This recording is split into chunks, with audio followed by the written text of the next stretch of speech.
People are paying what it costs to pay a mortgage to drive around in nice cars these days, which of course is setting them back financially. Seriously, if you're paying $1,000 car note every month, that's money that you can't save, use to pay off debt, or invest to put you in a better financial place in the future. But when I saw this tweet on X yesterday, it really had me thinking about why paying so much for a car is the new norm these days. Like, what's changed? The tweet says, "I promise I'm not hating because I'm always happy to see people win. But whenever I see posts like this, my mind instantly jumps to how expensive that car note, car insurance, and maintenance will be." Which is a response to the original tweet, leaving 2024 and a 2025. They don't have this one. And it's her buying a brand new 2025 Mercedes, which probably cost around $48,000 to $50,000. And that tweet really stuck out to me because every time I'm on the road, I'm always seeing people drive around in brand new luxury cars and sports cars, G-Wagons, everything. And I'm always thinking to myself, how much is that car payment? Because we know the price of new and used cars skyrocketed during the pandemic for a bunch of different reasons, from chain supply issues to higher demand and of course inflation. Car payments have reached record highs in recent years, and Americans are feeling the pinch. The average payment on a new vehicle rose 40% between April 2019 and April 2024. I mean, that's basically a house payment for a lot of people. You know, we always had this idea that a new vehicle was something that was attainable for every American. Well, clearly we've moved away from that premise. Blame it on high interest rates and high vehicle prices caused by pandemic-era shortages. Longer term, industry insiders have serious questions about the direction the auto market is headed in. But the crazy thing is, prices have yet to go back down to what they were before then. So the average new car this year is $49,000, which is 30% more than it was back in 2020, while the average price of a used car is up to $25,000 now. And that seems so crazy to me, but paying that much for a car has been so normalized now that people aren't even thinking twice about it. I really think social media has tricked us into thinking that paying these super high car notes is just the way to go. But don't get it twisted. If you're paying a mortgage for a car note, then you're doing something wrong, especially if you don't own a house or you can't really afford the car. Like this guy Terry in a previous video I did, who was trying to buy a $160,000 Hellcat with a 440 credit score, who had to take out a bank loan to make a down payment. Do you know what your credit was the last time you checked by chance, just before we do a credit application? Yeah, I checked earlier this year. It was like about 400 to 440. The 450. You're saying it was, you said 400? Yeah, you asked for the credit score, so I'm telling you. Yeah, that's no problem. Do you know how much money you were planning on putting down? I can come up with that $10,000-$15,000 easy. I have that cash with me. I just took out a loan to cover the down payment. What do you mean you took out a loan to cover the down payment? You're financing the $15,000 to $20,000 you have down in the car? Terry's mentality is just terrible, but honestly, it's pretty common in the black community. We'll completely give away tomorrow, run up loans, max out credit cards, just to be dripped out, riding clean, and keeping up with the Joneses today. But I'm Jew, welcome to the channel. Please like and share the video. Don't forget to sub. Now, let's get into it. Hey Aaron, how much are your car payments?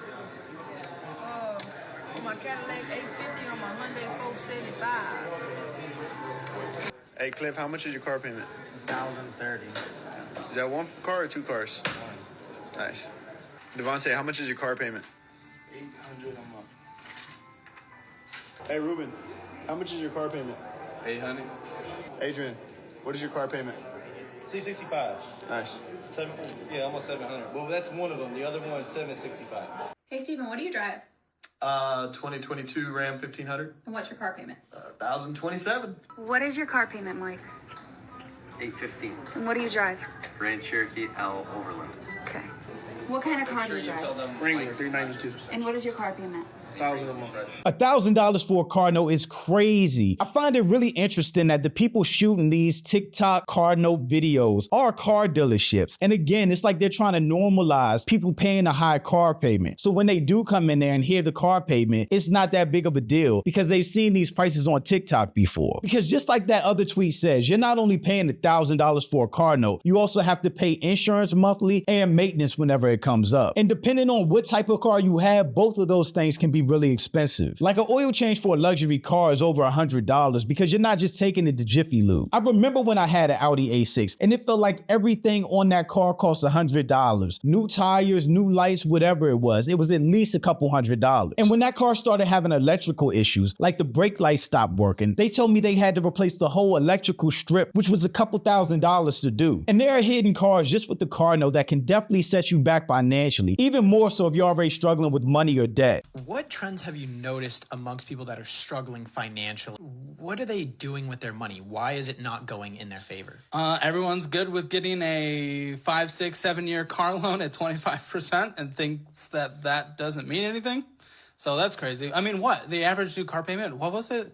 I think it's recently come out to like $800 a month. Yeah. It's insane. If 50% of the people in the United States, 50% who have a job make $30,000 or less on a yearly basis, $800 a month as the new average car payment, that's insanity. I mentioned this book in another video, but Millionaire Next Door really puts things like paying car notes into perspective. Millionaires, like legit millionaires, are driving around in cars like Toyotas and Fords. Meanwhile, normal people like us are driving around in Benzes and Hellcats when we probably should be driving around in something more affordable. And personally, I was taught when I was very young to never buy a car brand new from a dealership because it loses so much value as soon as you drive it off the lot. And I think a new car depreciates like 20% in its first year. So if you're buying a car, best bet will be to find something lightly used with low mileage that you can keep for the long run. I personally don't think there's anything wrong with nice cars as long as you can afford it, it won't set you back financially, and you have a plan to pay it off as soon as possible. If you have great credit, you can get a lower interest rate, which equals lower payments and most times lower insurance, which will allow you to pay off your car quicker. I know for me, when I bought my Tahoe, I paid it off as soon as I could. I think I was done with that truck in probably like a year and a half or two, and once that money was freed up, I was able to throw it in investments. But if you do have a car payment right now, it's not the end of the world. After working at a bank for 23 years, this is what I would do.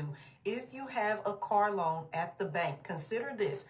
If your payment is like, let's say $500 a month, I want you to split that into 2 payments. So you're going to start paying $250 every 2 weeks or whatever. But what you're doing is actually you're going to be cutting down the amount of interest that you're going to be paying, and more of that payment is going to be going towards the principal balance and paying that note off early. I want you to learn how to make the banks, the credit unions mad. What you want to do is make sure that you're paying twice a month. I don't care if you're split, however you split it according to your pay schedule, make sure that you're paying it more often, and that daily interest that they're going to be charging you is going to be decreasing, and more of that payment is literally going to be going towards the principal balance, and you will pay that loan off early. So don't get swept up into the social media TikTok hype thinking it's cool to pay $800, $1,000 for a car note. That's insane. Save your money, pay off debt, invest, and you'll be able to buy whatever you want in the near future. But there are some people out there that haven't fallen for the hype, that do pay off their cars and just realize the value in not carrying a car note. Mark, how much is your car payment?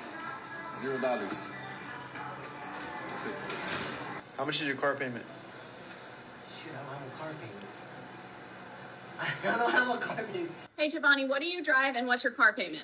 2007 Ford Mustang, and it's paid off. Hey, Ariel, what do you drive and what's your car payment? I drive a 2020 Toyota 86 and I don't have a car. Hey, Ivan.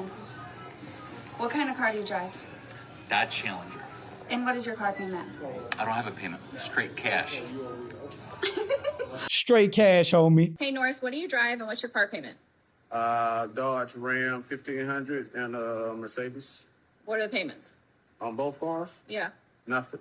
That walk-off was the mic drop. But thanks for watching. Y'all let me know what you think in the comments. Is it normal to pay $800 to $1,000 on a car note, or is that just too much? Also, make sure you check out the next video, and I'll catch you next time. Peace.